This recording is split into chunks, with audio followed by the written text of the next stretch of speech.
I would want to be his friend because I'd want to help him not feel pain anymore and like take him out for drinks and be like, dude, we could definitely use this powers to like mess up some pachinko. Like, let's do it.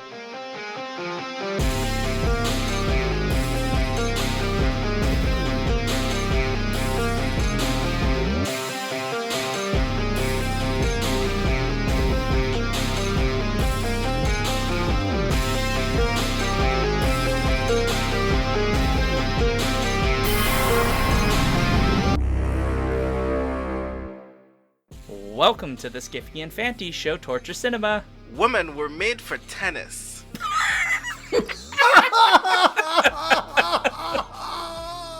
That was one of my thoughts. Oh, God. Yeah, it's such a bad, weird line, but it's in the song. It's so strange, and it's repeated multiple times because that same theme song keeps coming back.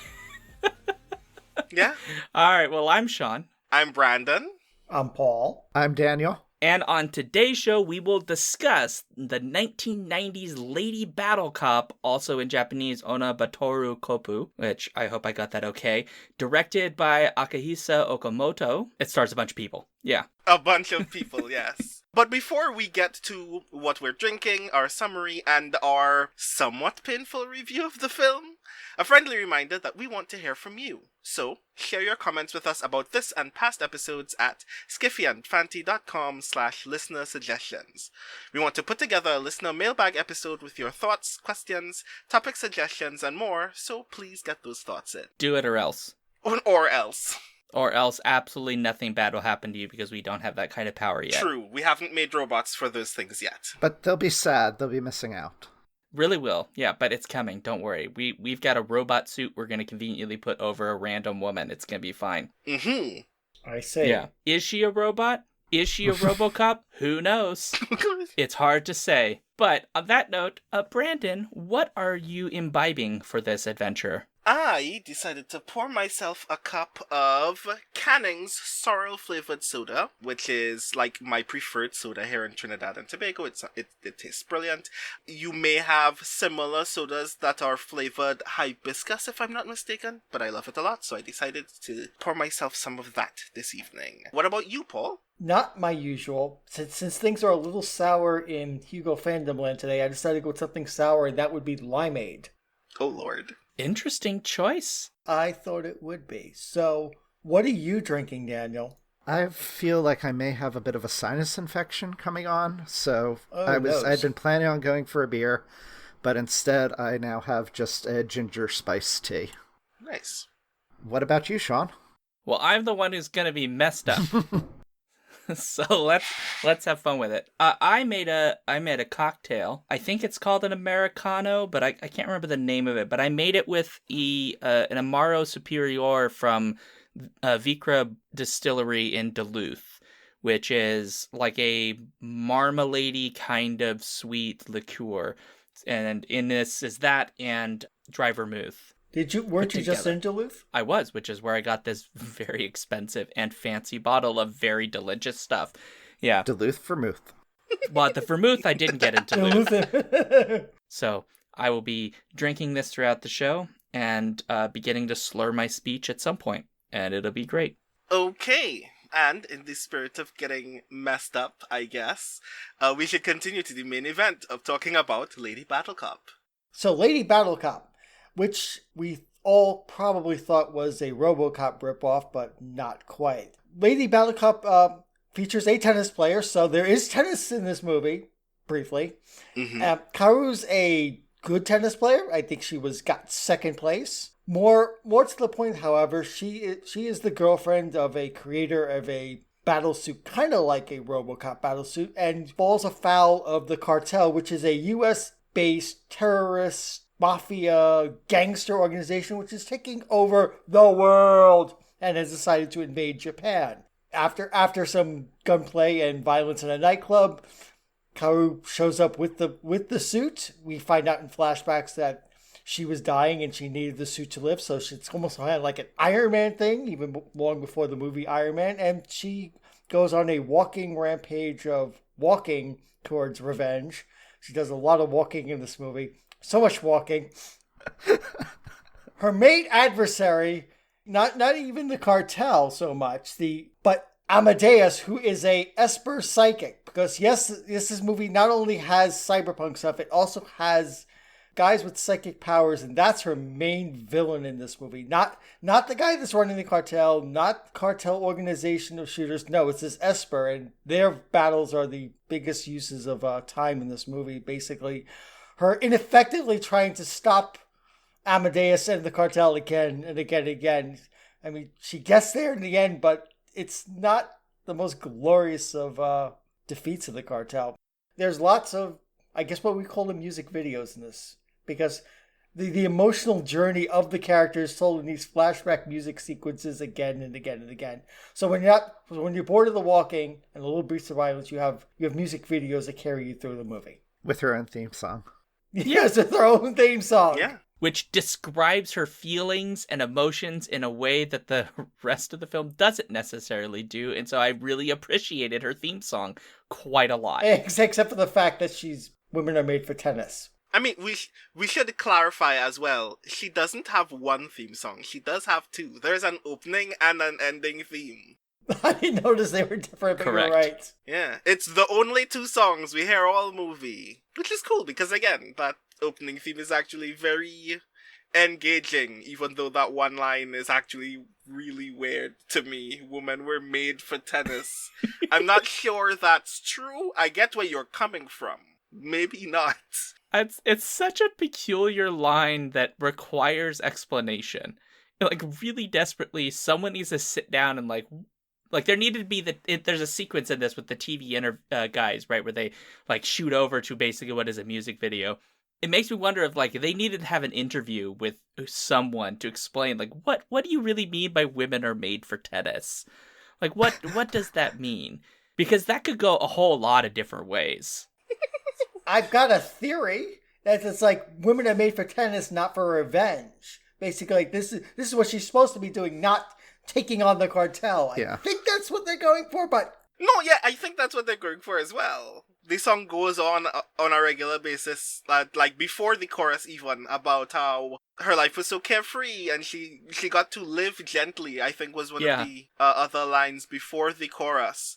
And now she has to live this life of revenge. I get that. It's just that the line in isolation... It's a strange one. I wonder if things are lost in translation in that at all, or... I don't know. I highly suspect this is perhaps one of the most accurate kind of translations that you would get for a 90s tokusatsu, It might be, yeah. But I don't speak Japanese, so I could be mistaken, but... Isn't there also a line in there about today I'm no longer a woman, or I decided to be something other than... I can't be a woman is another. I was like, wait, is this going in a completely different direction now? Yeah, that's in the ending theme. Yeah.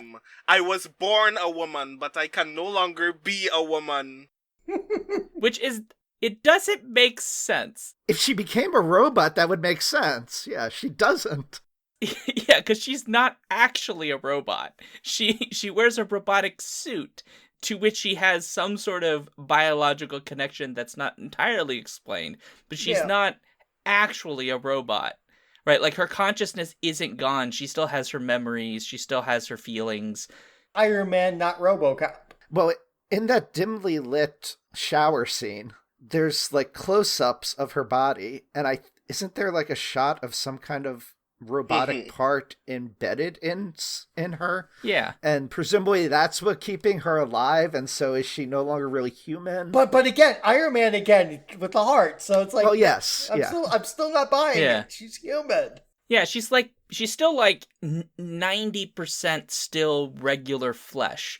And then 10% is like like a cybernetic implant, because this is kind of like low-key cyberpunky kind of story. I mean, even like the evil cartel that shows up from America is like kind of like almost cyberpunky in the way that it's presented, and they even have like motorcycles and all kinds of stuff. Like, it's a whole to do. She even has a cool motorcycle in this. It's not as cool as it could have been, though. Wow. I know it needed laser guns, but what are you gonna do? I will say, like, personally, because, like, one of the reasons that I picked Lady Battle Cop, because I was the person who drew up the list for this Torchlight Cinema, was because Lady Battle Cop is a tokusatsu film produced by Toei. who also does Kamen Rider and Super Sentai, which I'm sure Sean has heard me speak infinitely about in some form or another. Never. Not once have you ever mentioned Kamen Rider to me. Ever. Yeah, not once. It's not like I have a podcast about Kamen Rider also on the Skiffy and Fanty Network. Not at all. I didn't edit that, so I don't know what you're talking about. What? So, Lady Battle Cop actually is the first Toei-produced tokusatsu film that went straight to what Toei calls V Cinema, which is really just direct-to-video. That's what that means. Toei apparently trademarked a term that just means direct-to-video movies that we made. So, it's actually directed by the director of another show that is very similar to this, which is called Kido Keiji Jiban, or Robot Cop Jiban, which is also a RoboCop ripoff, which was like made to be a RoboCop ripoff, and then Okamoto decided, what if we made a more obvious RoboCop ripoff, and that's what Lady Battle Cop is. And I wanted to see how many people noticed that, and it seems like all of you did, so I'm actually like very glad that happened. Probably not me. I've never seen RoboCop. Oh, well, I think anybody who's seen RoboCop or is familiar with RoboCop is going to catch it. Because there are huge portions of the way that this film presents her before we realize that she's not actually a robot person that make it very clear this is RoboCop-y. The walking sequences when she's walking, the way the guns come out of her suit are RoboCop-y, because that's how the little guns come out. That I did get, yeah. Even the way she holds her pistol. Very RoboCop-y too. Okay. She didn't shoot quite as many bullets, but I kind of actually have some respect for that because honestly, as much as I love RoboCop, the fact that they somehow shoot like 8,000 bullets on a single clip and also don't hit anything drives me nuts. Yeah. She made him count. 18 bullet physics. Overall, I honestly watch it. It's kind of ridiculous and fun. I mean, come on, there's a dude who's literally named Amadeus. And he's like a roided out, like, psychic ninja who just, like, shows up and goes, "Rah!" and he, like, throws people around with his magic powers. It's utterly absurd, but I love how much they commit to it. Like, he actually almost Oscar-worthy grunting and yelling. And he's just shockingly so committed to his, like, "Rah! Rah!" And his scream of pain at the end. Yeah. Not even just that. I want to, like, shake the hand of who is personally responsible for the effects of those close-ups on Amadeus's face, where his veins start bulging out of his head in ways that are physically impossible. You know that was, like, clay or something that they added to those frames. But it made those scenes so much more, like, visceral for me. Like, this is a lot of energy you're exerting, my guy. Maybe you don't want to give yourself an aneurysm. Time for some chamomile tea. Yeah. Right? I mean, it does look like he is about his head's. If you just let him yell more, his head will pop. Like, Yeah. if anything. It's that constipated look. Yeah. For an experimental psychic that they, like, broke out of some lab or something like that, he looks like he's in a lot of pain I know. whenever he attempts to do the simplest psychic maneuver. And maybe you should just give him a break. Yeah. Well, okay, so we're in like territory, and I'm just gonna say that because we're on the subject of what is my like, and my like is Amadeus. Because the second they brought him up in that dark room with all the wires on him, and he's like meditating, and he's got like blue light flowing around him, that was the moment where I was like, the tone of this movie, I now fully understand what the tone is, and I am into it.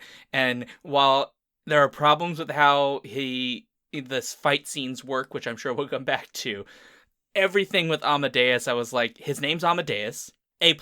You named this like wild guy who was like experimented on in like a military lab or something, and you named him A Amadeus. NASA lab. Yeah, a NASA lab, because, yeah. A NASA military lab. That's right, yeah. because NASA's up to secret stuff. This is the second movie I've watched where NASA's up to secret stuff. So there's that. And then in addition to that, right, he is this beefy dude who like has this really cool power where he can like throw you around and he can like make people's heads like basically pop. Like he can do all this cool stuff.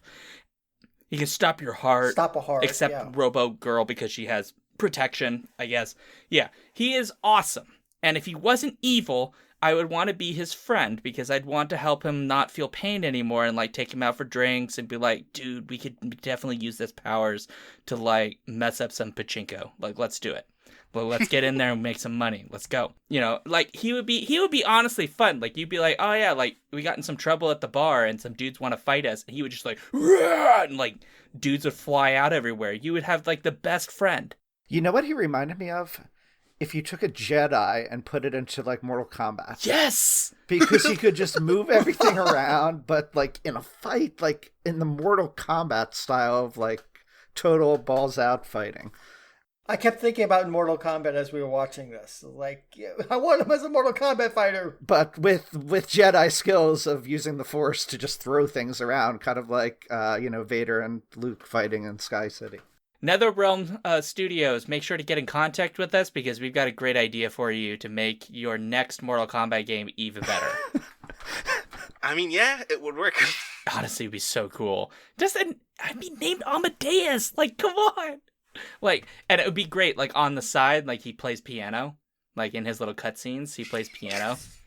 I would just love it, just for the like little references, and they could pull like little bits and bobbles from the Amadeus movie. Like, I would. Mwah, just perfect, just so perfect. Yeah, so anyway, I love it on Amadeus. Sorry. That's fair. Brandon, why don't you give us your like? My like is a weird like, which is, I like that crime doesn't make any sense in this movie. Okay, explicate. And this is what I mean. 1, for a RoboCop ripoff, for an obvious RoboCop ripoff, I thought it was particularly interesting that the movie goes out of its way very early to establish that the terrorist, mafia, drug organization, like amalgam of crime that is cartel, is an American invention that is attempting to take over Japan. That these are not Japanese criminals. That this is imported crime. Because for the fact that it's a RoboCop ripoff, I think that it's like really interesting as an observation of crime that they just say, well, it's American crime because Japanese crime doesn't look like this. But also in RoboCop, in the original RoboCop movie, one of the great conceits of how crime works in that movie is Detroit, being Detroit, is just run amok with crime, which is weird and not how crime works. But in that movie, it's framed as just, well, the police are incapable of dealing with crime, and it just blew up. But how cartel works in Lady Battle Cop is, terrorists came to Japan and ensured that they took over all crime in this country. And because they have a secret paramilitary organization responsible for ensuring that they are the only people enforcing how crime takes place, and they're better than the police, you just couldn't do anything about it. Which is silly, but it makes a great deal more sense than just trying to make up that rampant petty theft and violent offenses against the person just kind of takes over your country and the police never responds to it ever. But also what is particularly interesting is that framing also makes it perfectly understandable that Neo Tokyo is just a hellscape where crime just happens on a regular basis and you just have to accept the fact that that's where you live. Which is again very silly, but like, if you're going to make a movie about how crime has turned everything terrible, it does stand to reason that at some point you will have characters interacting with the world and going, well, my favorite bar is a criminal bar, but I like to drink, so I'm just going to acknowledge that fact, and buy my drink, and rest in that fact, and leave. Even if I'm a police officer, because where am I going to drink? Right, because the opening we see this bar has a gunfight between two, I guess, Yakuza gangs, and then the cartel Phantom group shows up and kills them all. It's like, no, we're in charge now. It's yeah. Like, okay. No, like, that's a silly premise, but it works, because the Phantom Squad arrives and says, you're all not supposed to fight, because we own you both. It's like, we're in charge now, stop it. Yeah, it's like you're wasting resources by fighting each other. Yeah, I mean, that's how that would work. It makes me think of like Blades in the Dark and other things. If you get a gang powerful enough to control other gangs and keep them from messing with each other. Cartel is a tier 6 squad. Exactly. Thank you. You understand it. Yeah, I mean, crime in this is, I mean, this is the other aspect that's very RoboCop-y, which is that crime is the big problem, and that's part of what's being dealt with. But it's just not as direct as RoboCop is, because RoboCop's invented solely to solve crime. She is just getting revenge, and it just happens to be that the criminals murdered her husband, fiance, boyfriend, yeah, fiance. Look, her meet cute, right? That's basically Yeah, what they got. Murata. Yeah. I think they established that he was her fiance. I think so. But they also established that the cartel also killed all of their parents. Yes. Murdered them all because the cartel is evil. The cartel that is full of all kinds of people from all over the place, but yet also comes from America, even though it's very clear, accent-wise, that they're not all Americans. Which is the other thing that I thought was particularly striking about the Phantom Squad. The fact that the Phantom Squad is supposed to be American, and there's only one American actor in the entire crew of them, and you can tell who he is immediately, because he's the only black person in the room. Yeah. So thank you for that explanation, because this is actually something that confused me and was something that I didn't like about the crime aspect of this, because I didn't get it. The beginning of the movie, I don't think, did a good job of establishing that it was an American-based thing. There is a line at the very beginning that I know they say that, but the way it is written is very vague about what they mean by that, because they start out by saying an American plague. And so I knew nothing about this movie going in and thought, oh, it's a plague as in an actual disease. And I'm a biologist, right? And so I'm like listening and following, and I'm like, wait, what the hell are they talking about? So I like rewound it, watched it again. It was like, oh, they must be talking about a metaphorical disease and plague. But then I still didn't quite get, are they saying like American values are seeping into Japan, but it's a Japanese organization because they're Japanese actors, except for the one guy. And so that got me a little confused. But now, after that explanation, it does make sense to me. Well, I will say that you're not the only one, because in the Discord live chat we had, there also was some confusion, and it took us a minute to kind of unpack it together. Because you're right, because the way that it's explained to us that it's an American organization is a thing that's kind of like a one line and then they're kind of done. And it's because I think a lot of this film is very interested in, like, we're setting up bits and pieces, but these are just like part of the world, but that's not what we're exploring. Right. We're not in, like, what we're exploring is the stuff they spend time on are the cops in the crime bar, right? Or the meet cute couple, spending an afternoon on the sailing ship and being utterly adorable. The three of them, right? Their cop friend and the two, oh my God, they're so cute. It's just, I want that group in like a really cute, like friend like a romantic rom-com, comedy. yeah. Like a rom-com. They're so adorable. Right? But that's where they focus all their attention on. So like the world building is all like even the stuff with her becoming Iron Cop, right, which she becomes, right? She becomes Iron Cop, right? Even that is like a throwaway line that her fiance, boyfriend, meet cute boy, basically just says like, I'm working on you this thing. You could be the donor, yeah. And like maybe you'll be the donor. Like, it's a thing that they don't spend a lot of time setting up because it's not important to the story. The story is actually, or the camp, yeah. Yeah, it's really about the revenge story. It's really about that, which I appreciate, but also means that if you're really trying to follow the details and you happen to be a biologist who's like, oh, what do you mean an American plague? And you take that literally. You're like, wait a minute. Like, wait, are they predicting COVID? Is that what's happening right now? I do want to interrupt very briefly to say, like, that news report early in the movie is also just generally weird. Yes, it's so strange. Like, it's just a weirdly written news report because it's a Japanese station that apparently delivers international news, and it opens with one of its Japanese reporters speaking English for 2 lines, and then he ceases to do it ever again. And it's the most poetic 2 lines that he could ever deliver in a newscast, which makes it difficult, as we have all noted, for us to be aware whether we're talking about a gang or a literal disease. And then it cuts to, like, a man on the street interview with a criminologist who is briefly interrupted by another police officer who is never named. But he doesn't get to say anything when he's interrupted because the criminologist takes back the mic, says what he was about to say, and then he is interrupted again. And we still have no idea who that individual was. He's an upstart. Yes, exactly. Well, the newscast also has this bit where, like, at the end they just go, and now to happy news on one of the newscasts they have when it's all the bad stuff that's happening. And they're like, at the end, we'll talk about joyful stuff. Like, because they needed to establish that Kaoru was playing tennis. They didn't want a Joy Factory. yeah, exactly. Yes, yeah.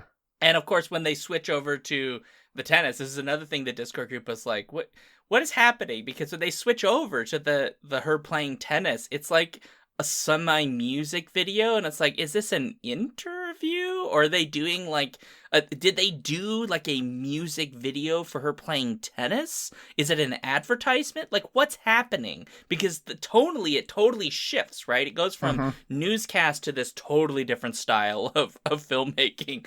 And then they're on a boat, and then they're like being adorable, and you're like, oh well, I've forgotten what happened. Like, we were at a newscast, but now we're just dealing with really adorable people. So good times. And the whole time I'm sitting here going, someone's about to die, right? This is the moment, right? It's this moment. Oh no, it's not this moment. Oh, it's when they're in the car for the first time. Briefly laughing. I was expecting someone to die. Briefly laughing, being adorable in the car. Like, let's go shopping here and there. It's like, woo, go shopping. We're so First cute. we'll eat here, and then we'll get something there. And you think that's going to be it. Nope, they're going to get hit by a truck or something, right? That's what's going to do it. Nope, it's not then. Oh, it'd be this other time. Nope, it's not that either. Which makes me think of Captain Marvel, like, how is Nick Fury going to lose his eye? Is it now? Because She becomes the RoboCop, the Iron Cop. She becomes Iron Cop, but we don't know how. Not till a quarter of the way through the movie, though. And in flashback, I mean, she appears, and then we have to figure out, oh, she survived that mess. But in those early scenes, I was also thrown for a loop because the music does no help in guiding you towards what emotions you should be feeling. Yeah, because it kind of takes you a lot of different directions, yeah. Yeah, the boat scene, for instance, it turns into like Red Shoe Diaries, Skinamax kind of like saxophone music. Yes, the porn sax. And God. then all of a sudden the characters are talking about like how their parents were murdered by the cartel and destroyed, and so was the girl's family, but yet the like sexy jazz music is still going on all during that conversation. Yeah, and so there are tonal shifts where the music hasn't quite caught up with that. Another instance, it's like right after that, the phone rings or somebody picks up the phone to dial, and all of a sudden this really bright, jolly, happy music starts. But it happens and coincides with the picking up the phone, but then right after that is the scene that actually matches that kind of vibe. And so it's not quite synced up. Yeah. It's just a stylistic choice, and you know what? They owned it. At least, like, there's some coherence to the unusualness of the story. But speaking of, I realize we have not got to either Daniel or Paul for likes, and so, Paul, what is your like? Okay, my like is kind of related to Branson. That I appreciated the cyberpunk future of Japan as seen in this film, and how it's I mean, the cinematography in this film is not A+, but how for a lot of the scenes it does feel like that gritty cyberpunk 2077 sort of feel from how the nightclub is shot. There's lots of fights in night scenes and in wasted industrial ruins. It's got a real vibe of the fights generally take place in distressed locations, shall we say, or not the greatest location. It's notable that the ending, where we're expecting, or at least I was expecting her to fight the big bad, the head of the cartel, and we kind of don't get that. The ending is already taken away, and that's a big polished boardroom. But all the other fights, where we see them, I mean, she gets briefly captured by Phantom and gets tied up in the chains in this like warehouse, and we have lots of scenes of her fighting with the blurred, smoky, dark background. We get the neutron gun. I love the neutron gun. It's like, that is so futuristic. I want a neutron gun. And they're even smart. They try to use it. It's like, we got a weapon that's going to take out this cop.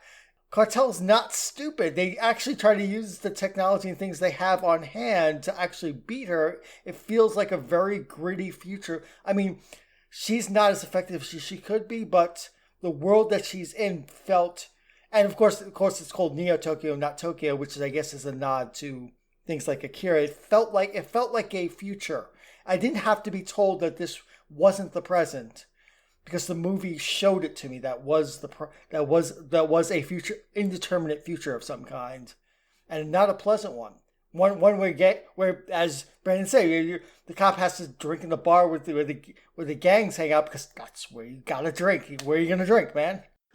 Like, one of the things that I admire about that image of the future is, I mean, it's Toei. If they wanted to make a fully cyberpunk thing, they could, because they were doing it before. But I like the idea that the way that they portray this dystopian future Tokyo is just like the Tokyo that you're already accustomed to, just lots of crime. And in 1990s computers, there's lots of computers and teletypes, and which is kind of like that. What's that phrase? Z-Rust sort of the cyberpunky future, not the smooth thing that we got here, but clearly futuristic, but not the future that we have. It carries that through in all the visuals, and I appreciate that as being someone who looks at visuals a lot.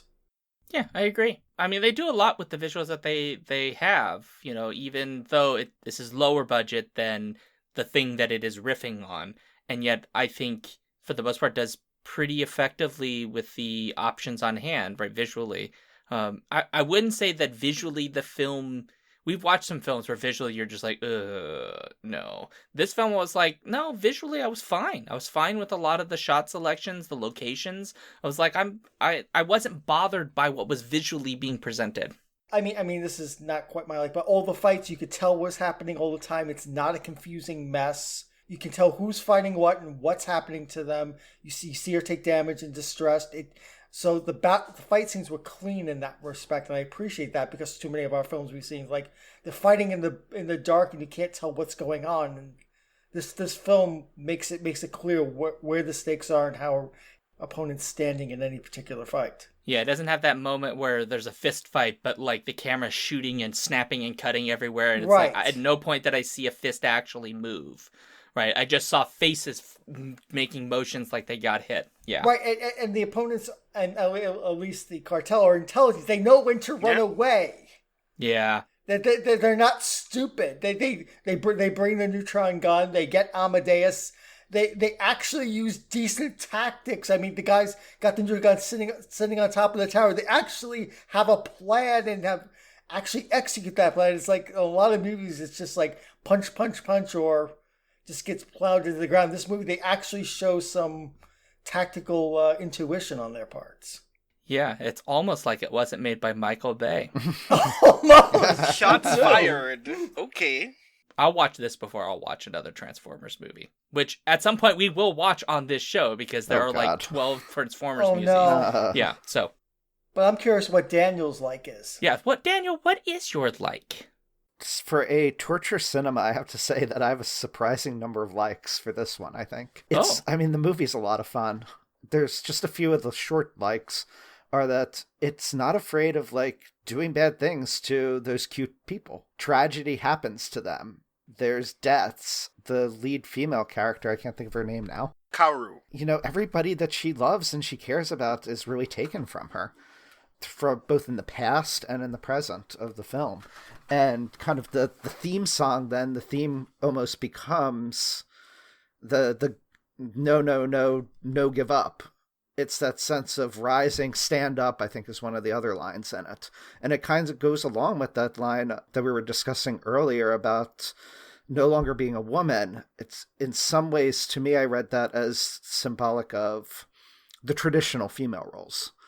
That she's becoming something, she's a modern woman in the sense of this Neo Tokyo that is taking on roles that everybody else is afraid to do.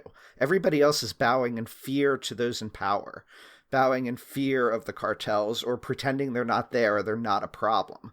She's seeing the disasters that happened to her, and she's humiliated. Like, she's not successful at first. She gets beat down, but she keeps going. And so I kind of liked that message that kind of went throughout it, and that the movie wasn't afraid of doing bad things to those people that you kind of start to root for and start to like. And the other like that I had in particular was the theme song, because it reminded me so much of Godzilla movies, where all of a sudden the characters would break out into a song singing about Godzilla, how Godzilla should come to save them and be strong and keep on fighting. And so that made me somewhat, growing up watching Godzilla movies, made me nostalgic and made me think back to watching those and those types of songs that occurred in those Japanese films. It is noteworthy the absolute beating that Kaoru takes in this movie, to the point where it did feel for me kind of gratuitous, because I do have this personal concern about the way that heroines are often framed in a lot of tokusatsu, is that whenever they're put in a combat situation, the ways in which they lose often seem very weird to me. It often feels very sensational. And I did feel a little bit of that, for instance, in the warehouse fight, which is already a very intense fight, because we see her dive through a warehouse wall with a child in tow and do a barrel roll, and I'm like, please tell me there's a doll in that scene, because that cannot be someone's child. There had to have been, because that was a lot. But there's this moment in that fight when they chain her legs and drag her up and she's being shot, where I'm like, would this feel as intense as it feels right now if a man were in this scene? Would this feel the same intense if this was a scene from RoboCop? And I don't think so.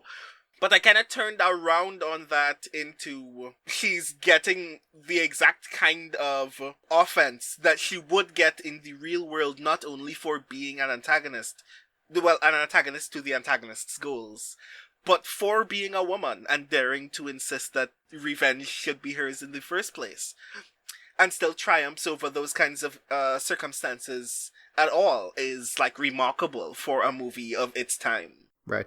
And the men all get completely and utterly beat down. She's the only one that does shows that resilience, it seems. Yeah, she's a badass. Indeed. She's the survivor. She's the Terminator. Yeah, don't mess with Iron Cop. I do really look forward to when they do Lady Battle Cop 2, but they finally bring in the Black Sabbath song Iron Cop. Oh my god. Which I don't know if anyone has ever heard that, but yeah. Oh lord. So we should move into dislikes. So yeah, Brandon, go for it. This is not so much a dislike, I think, so much as I always feel weird when this happens in Japanese media, and this is the weirdest. Which is speaking in English. That's not to say the grammar or the word choices were particularly weird all of the time, although I do have a lot of feelings about how some of these antagonists curse. But I've never felt so weird hearing English dialogue in a movie, because the intensity is there in a way that makes me feel I'd rather you just deliver this line in Japanese. There is a moment where the head of the Phantom Squad has Detective Saijo cornered in an alley. They're about to kill him very early in the movie, and he says, "It's time to say goodbye, Mr. Policeman." I'm like, yes. No, it's not. This is not the time to say goodbye.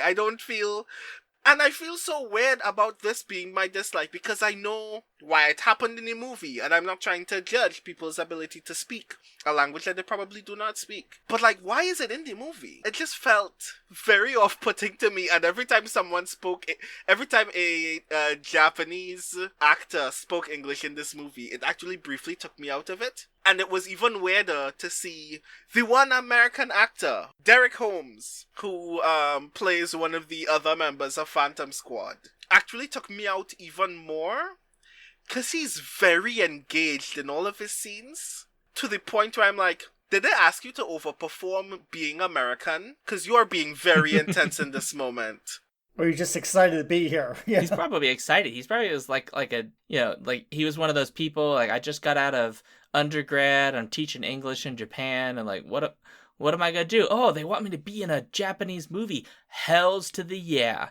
My Hollywood career will begin. I will point out, though, that Derek Holmes has actually been like in a handful of Japanese films. Before he did Lady Battle Cop, he was actually in Godzilla vs. Biollante. True. Yeah, he Yeah. played Biomajor Spy Michael Lowe, which is a thing that I just love about Japan is when they just convert two things together and they're just like, we're shoving these things together. Yeah. Are you a bio colonel, Daniel? I cannot divulge that I can neither confirm nor deny. Yeah. Interesting. That's the part that you're being secretive about. So you must clearly be a spy. You're a bio colonel spy. Yeah. A bio colonel for the military wing of NASA. There you go. I agree with you, Brandon. I think the thing that really makes it is that bit you said, which is that for most of them, it's very clear that they don't actually speak English. And I agree. Also, it's great that you made an effort at it. You probably had to get it like phonetically given to you so that you could say it. So it's very much like Masters of the Universe when Dolph Lundgren didn't speak a lick of English. So he literally, Daniel is wearing a Masters of the Universe shirt right now. But yeah, when Dolph Lundgren played He-Man, he didn't speak really any English. And so they just gave it to him phonetically. And so when you listen to him talk in the movie, it's odd.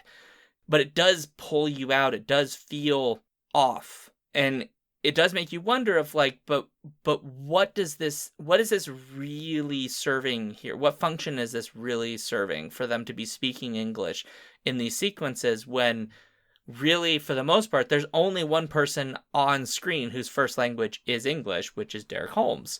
Yeah. Everyone else is speaking Japanese, and obviously it's supposed to fit the story because they're from America, but like also they speak Japanese 90% of the time. Like, I think we can dispense with the illusion that they speak English when they're on their, like, regular day. We don't need that. It doesn't serve a function. Yeah.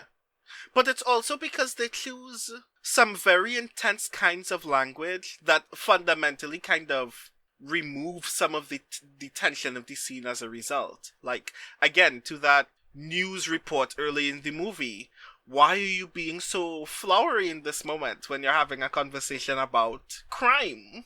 It feels like an attempt to just hold our attention with the English rather than just hold our attention with the quality of dialogue. Because the quality of dialogue throughout the rest of the movie is actually very solid.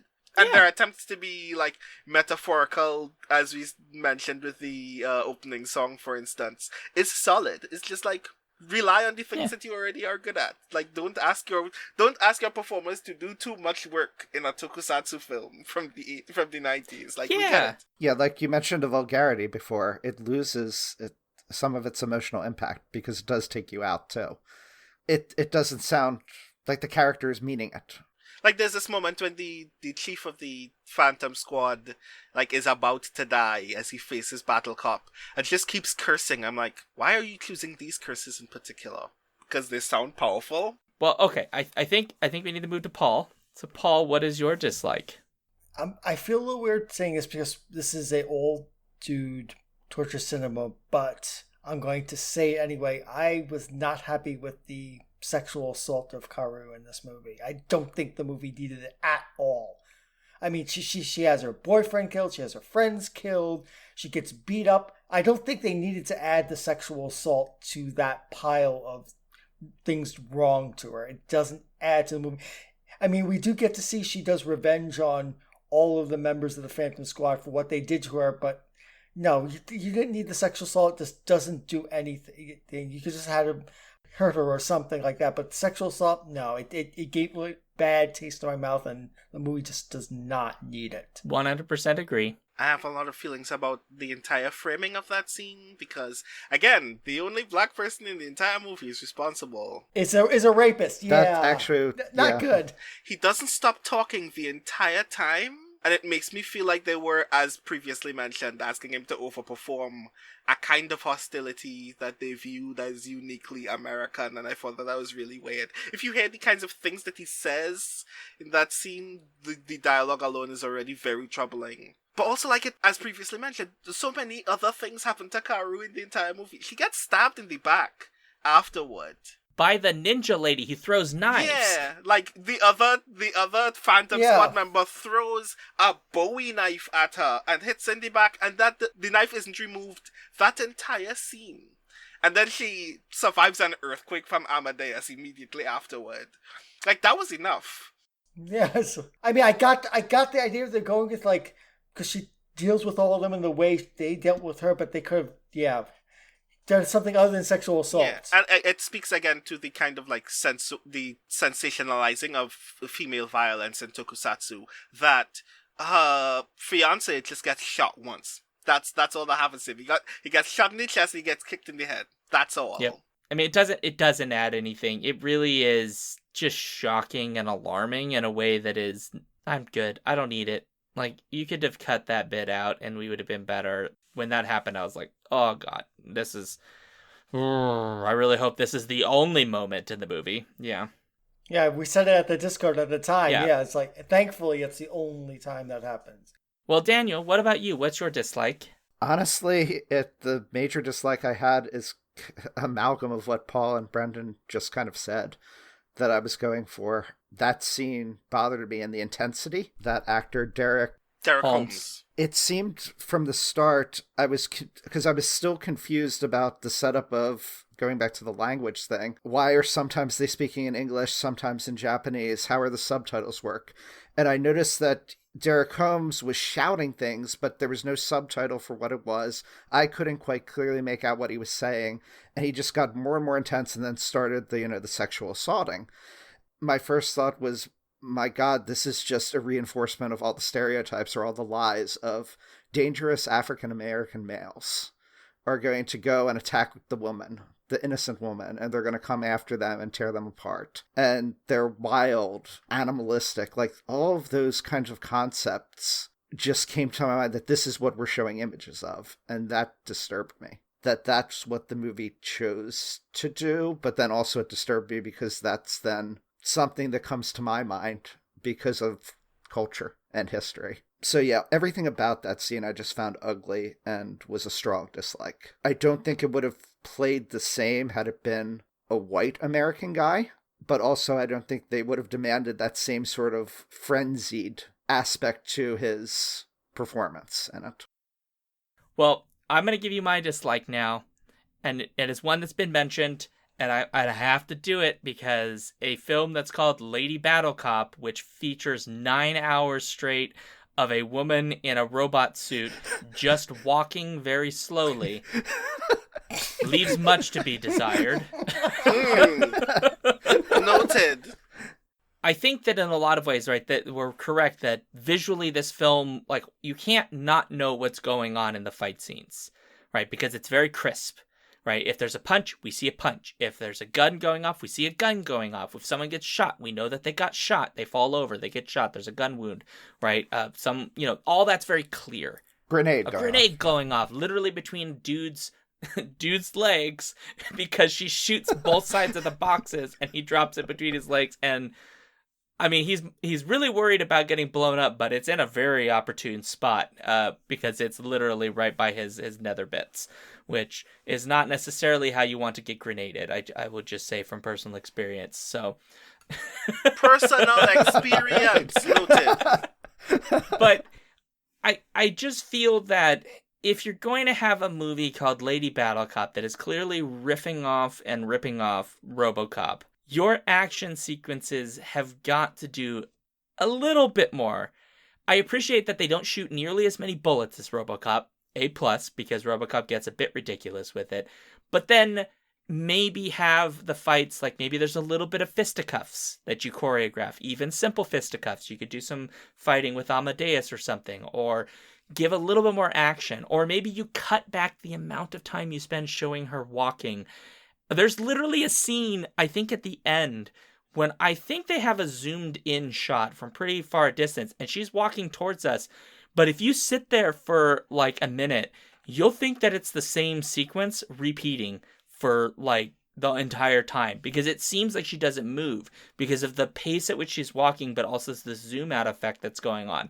And this must be an optical illusion, because she's been walking for like 5 straight minutes right now in the credit sequence, and yet for some reason she seems to have not gone anywhere. How is that possible? What is happening right now?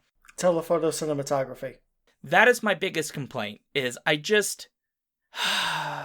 We don't. You could have just cut at the amount of walking out. Once we saw her walk the first time, I think we're good. We got it. We got what her walk's like. Less walk, more ass Yeah, kicking. and when she ass kicks, it's great. She more survives the action sequences than fights through them. I also appreciate that. I will just say that every battle sequence isn't just her automatically killing everybody and winning without much effort.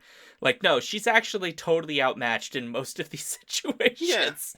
Like I said on my like, they have skills, they have action, they know what they have plans. And she doesn't. The only thing she has going for her is that she can get shot a lot. Like I said in the Discord, she has all these points in the suit, but no points in skills actually use the suit. Because she's never needed them. Her entire existence was hanging on sailing ships, playing tennis, and occasionally shopping with her fiancé. They could have used the tennis to their advantage. Would that have been cool That if would've she been kinda like cool, had a though. tennis racket, she like banged grenades or something at people? That would be so awesome. That should have been a thing. Yeah. Opportunity missed. Yeah. I mean, she could have used those tennis skills. Even just as a minor narrative beat, like somebody from Phantom Squad throws a grenade and she Yeah. just looks around and sees a tennis racket nearby and has this flashback of when she came second place in that tennis tournament and just thwack, bang. It's like, that would be cool. That'd be rad. Missed the chance. and great opportunity for have like a great one-liner, like about her backstroke or something, like just anything like that, you know, like or you know, love 15, like she could have done that, love 15. That would have been so perfect. Yeah, or even turn that into an emotional beat where it happens and the grenade goes off and like while she's actually supposed to like still be focused on the fight, she has this brief moment when she's like, my normal life, I'll never have it again. If just for this brief moment, I'm glad I had the glimpse of the woman that I used to be, and then get back into the fight. Would have been kind of cool. It would be kind of cool. She should just have like a tennis racket weapon. Like it should have like Yeah. laser laces. Like, and she could like hit someone on the face with it. Like, there's Yeah, all kinds of would've been things. cool. Toei, you need to like pay attention to this show because we're giving you ideas for how you can do the reboot of Lady Battle Cop. Part 2. Yes. Yeah. The movie ends by saying this is just the beginning, and then they never did another one. But they've rebooted every other Metal Hero-esque movie that they've done except for this one. So what we're saying is, Toei, if you ever want to bring Lady Battle Cop back in the present era, just make sure she gets a tennis racket. That's all. The problem is that he didn't design the suit, I guess, for her specifically in mind, or expecting her to necessarily be. Because otherwise, that like rocket that pops out of the chamber could have been like instead the tennis ball grenades or something that would just come out that she could then hit. She'd have like one of those like what do you call it? The little tennis ball shooter gizmos that they have. Yeah. Yeah. Yeah. Wouldn't that be cool? She's like service. Oh my god! All of the tennis puns she could have made. Like, oh. Yeah, but instead of tennis balls, they're like flashbangs or something like that. Andre Agassi was important back then, right? Like she could have said like she could have made an Andre Agassi joke. Like if she met like a bald guy and she's like, I'm the Pete Sampras to your Andre Agassi. Let's do it. Now it would be Naomi Osaka, I guess. Now it would be, yeah. So if we're doing it modernly, I guess she would do a I am the Serena Williams or something like that. Yeah. So, in terms of the slow walking and the first time she appears in the movie, she gives them a warning, like basically stop all, shoot. They don't stop, they run away because they're actually relatively intelligent criminals. Yeah. Yeah, but that's she what I was just saying keeps before. walking. They're Like, smart. they're like, oh shit, this thing doesn't look good. I'm going to go the other way. And then they get the neutron guy because like, yeah, we'll deal with it But that then, way. yeah, exactly, something better. But she doesn't shoot. She just slowly walks after them. So early in the film, it seems that she's much more reticent to attack. And then as the film progresses and she has more of those memories of what was taken from her, it seems it gets to the point where she's like, no, she'll just shoot them. That was the sense I got, at least, that there was a progression in her to get to that point of the pure all-out revenge. That's interesting. Yeah. I read it more as I have no idea what I'm doing, if that makes sense. Yeah, well, Yeah. that's true. Because I mean, like, at least I know myself.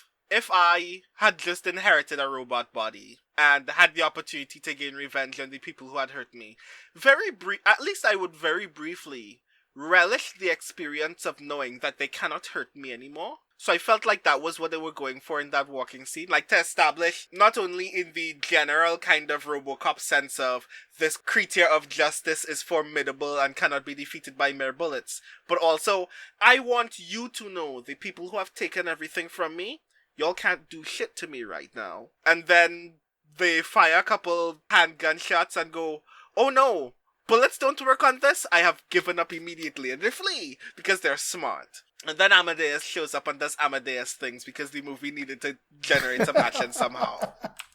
Folks at home can't see this, but I've been walking for 2 straight minutes and haven't moved. Oh my god! But she had 6 months to do this too, right? So what did she do for those 6 months? Walked. She learned how to walk. She taught how to You walk. gotta walk. You gotta learn to walk before you run. I mean, the boots look very heavy. It's a robot suit. You think you could pull that off? It's like weights. I mean, that's a fair point, you know, like maybe that's what she spent all the time on, you know, is she's like, I gotta figure out how to do the walking part, and then she got that walk, and to be fair, the walk is composed, right? It is a kind of menacing walk, it's almost a strut. it is kind of a Yeah. strut. She's like, I am Iron Cup, hear me roar. Good lord. I mean, it could have been worse. Yeah. It could have been worse. It was just a walk. They could have asked for a lot more from that, and I'm grateful that they didn't. Look, I'm not saying I hate the movie, I want less walk. Less walk. Yes. More kick. Yeah, less More walk, more kick, kick. less walk. All right, it's time to get to final thoughts and a grade. So, Brandon, what are your final thoughts and your grade, please? Final thoughts. Lady Battle Cop is a lot of fun. It's a hard movie to find, but if you do get an opportunity to find it, I definitely recommend that you take an hour and a half and just enjoy it for what it is. I think I would give Lady Battle Cop a B+. All right. Wow. That's almost the highest grade ever given on Torture Cinema. Almost, yeah. Almost. Paul, final thoughts and grade, please. It's relatively entertaining. It's got issues. I've already discussed those issues. It could have been better, especially presenting her as a protagonist who actually fights. I prefer the antagonist more than the protagonist, if that makes any sense, which is... I like the Cartel and the Phantom Squad better than I like Lady Battle Cop because they have personalities, ideas, and sometimes overacting, and weaponry, and interesting weaponry. Lady Battle Cop just walks a lot and sometimes shoots a gun and once uses a heel, which is kind of weak.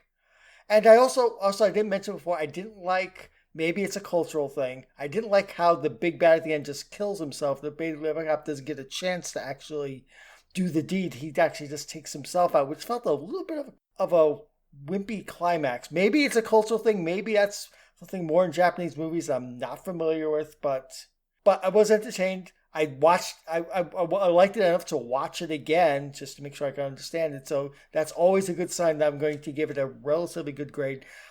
I've toned down my being as nice about movies in the past, so I'm going to wind up giving it a C+. Fair enough. All right, Daniel, what about you? Liked this, enjoyed it much more than I ever expected going into this, knowing nothing but that I was going to watch something for Torture Cinema. Didn't feel like a torture... At the beginning it did, but then as I got into it, loved it. So I would say actually a B-. B-? Wow. Yeah. All right. Overall, it was fun Yeah. for what it is. Fair enough. And that's for you, Sean. Yeah. Well, in all honesty, I really had fun with this movie. It is banana pants, but it kind of owns it. It has its issues, but I would watch it again if it were on and had subtitles, which was an issue we had fighting. If it was on my TV, I might pause for a bit and watch it, which is not a thing I can say about a lot of Torture Cinema movies, where I would just, no, I'm noping out of this. No, thank you. This is a film where I'm like, you know what? Yeah, I'd watch it again. And while I think that it's not a perfect film in a lot of ways, and I desperately want there to be less walking, because oh boy, I Too got much tired. walking. So much walking. I got pooped out just watching the walking. Felt like I did a whole workout. But despite that, I think this is a film that just fits right into that. Like, it's not great, it's not bad, but it's fun. And so for that reason, I'd give it a C+. We averaged just slightly above a B-. Oh, wow. So that's pretty good for a Torture Cinema film, folks. Well, all right, folks. Well, thank you all for joining us today for Torture Cinema, both my lovely co-hosts, and also all of the lovely people at home who all get an A+ today. So good Wait, job. both of your lovely co-hosts? What does that mean? All of my lovely co-hosts. You said both. No, I didn't. Yes, you did. You did say both. Did I? Yes. That's the funny thing about I'm my sorry, chop Paul. liver. I sometimes forget that you're a co-host, and I just think of you as Trajan, Emperor Trajan. So Nice cover. Wow. yeah. I'm so sorry, Paul. I didn't mean to say both. I should have specified both my co-hosts and Emperor Trajan's reincarnated corpse. So thank you, Paul, for being here as well. If you'd like to let us know what you thought, again, skiffyandfanty.com/listener suggestions. Follow us at Skiffy and Fanty on Twitter and Instagram, and get the newsletter at skiffyandfanty.com/newsletter. And if you love what we do, we could really use your support on patreon.com/skiffyandfanty. As little as $1 a month. If you're willing to give it to us, you get free stuff. That's awesome. And also, if you do like the show, please give us a 5-star review on iTunes and other podcatchers. You can find me at Sean Duke on Twitter, SeanDuke.net, or patreon.com/thejoyfactory. You can find me at The Rising Tides, BrandonO'Brien.space, and GMing The Case of the Sinded Seal at SpeculateSF.com. And you can find me at Prince Justin. That's Prince Justin with a V, PrinceJustin.com, and Patreon.com/Prince Justin. I'm Prince Justin everywhere. And you can find me at Read 1000 Lives on Twitter and reading1000lives.com. I like to be confusing. Excellent. Well, as always is required for how we end these shows, I have to now make this awkward, and I just would like everybody to know that Paul and I will be shooting a romantic comedy on a sailing boat next summer. I'm not much of a Warnerman. That's okay, because I just want folks to know that the plot of that film is going to center on 2 bros sitting in a hot tub. Noted. Yep. Which is God, a help us reference all. that folks will get, but we won't be 5 feet apart. Ah, Yeah. good. Brandon got it. Cool. Yeah. Appreciate that. You're welcome, Brandon. And on that note, awkward ending and scene.